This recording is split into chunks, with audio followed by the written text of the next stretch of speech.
جمعہ کے دن قبولیت کی گھڑی۔ رسول اللہ صلی اللہ علیہ وآلہ وسلم نے ارشاد فرمایا، جمعہ کے روز اس گھڑی کو جس میں دعا کی قبولیت کی امید کی جاتی ہے، عصر سے لے کر سورج غروب ہونے تک تلاش کرو۔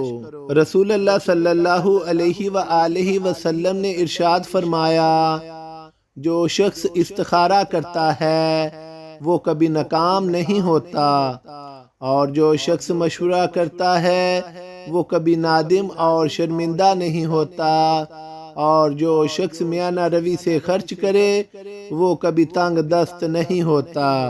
رسول اللہ صلی اللہ علیہ وآلہ وسلم نے ارشاد فرمایا، یہ امت دنیا سے نہیں جائے گی جب تک اس میں 30 دجال اور کذاب نہ نکلیں گے۔ ہر ایک ان میں سے یہ کہے گا کہ میں اللہ کا رسول ہوں۔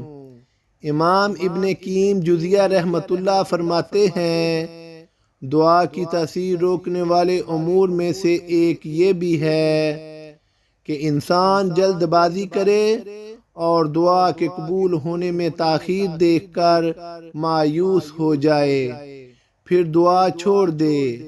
یہ ایسے ہی ہے جیسے کوئی شخص بیج بوئے یا پودا لگائے، پھر اس کی دیکھ بھال آبیاری کرے، لیکن جب نشوونما میں تاخیر دیکھے تو اسے چھوڑ دے۔